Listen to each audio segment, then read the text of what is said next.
So with Distance on the Moon, like I want it to be like, I want it to feel like, you know, that moment of like,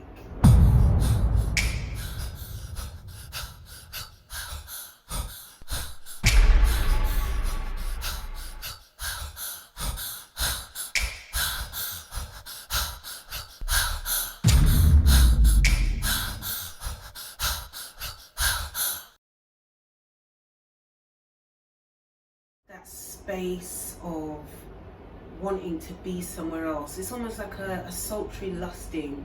I want it to exist inside that space. Hi friend, I'm Black Cactus and it's so good to see you again. Thank you so much for all the support you've been giving me during this time I've been creating, and thank you for all the love and support for Distance from the Moon.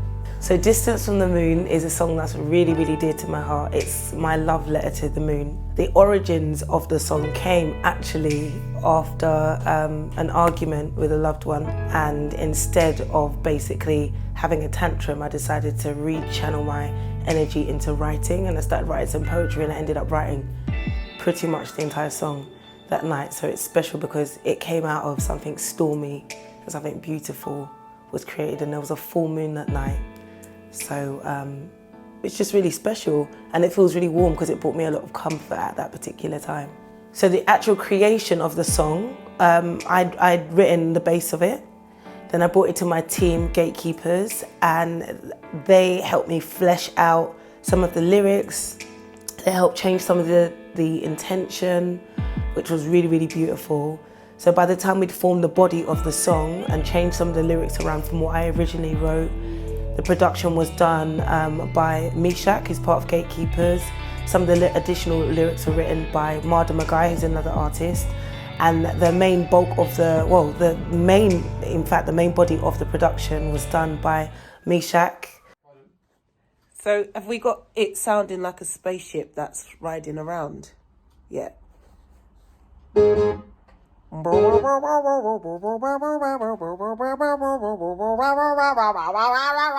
Like that.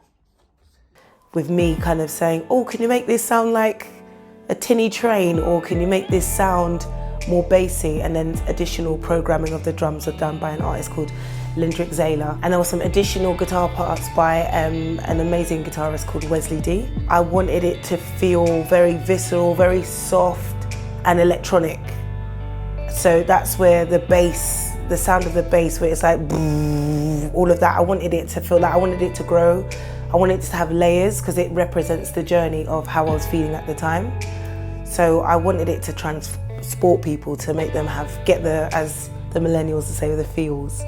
So we filmed an optical experience, and that's the name we use for all of the visuals that go with any of our music in Gatekeepers, my team, my company. And we worked with an incredible company called Pixel Media, shout out to them. And we filmed at Applecart Studios in East London. I'd said when I came to the team, which is led by Steve White, that I wanted it to feel like the universe, and he completely just got everything.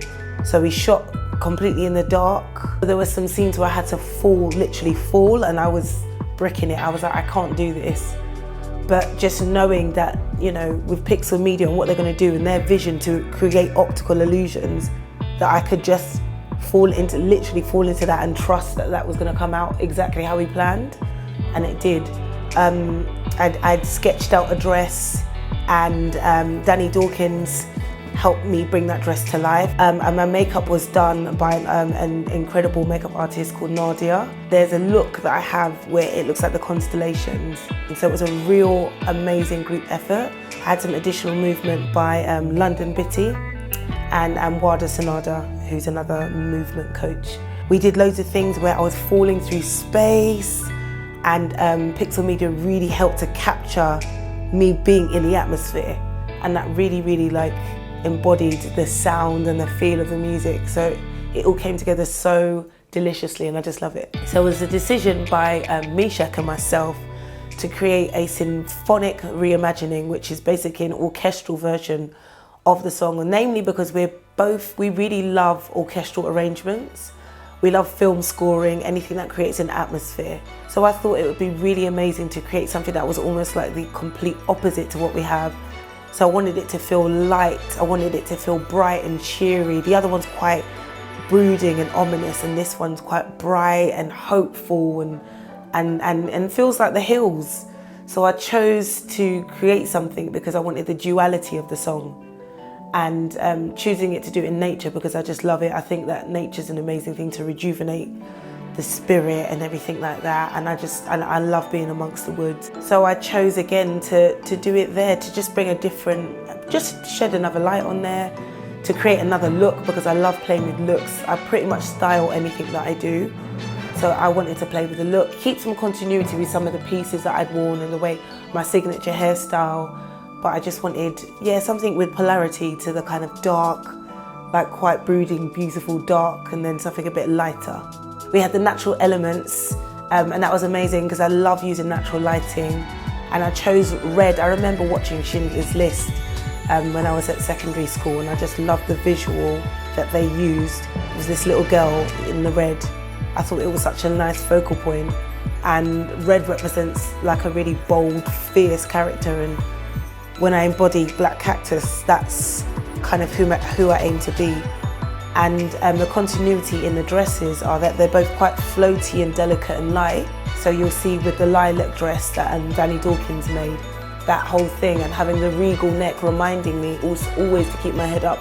I always have like a ruffle around my neck, and I have that with the lilac and then with the red.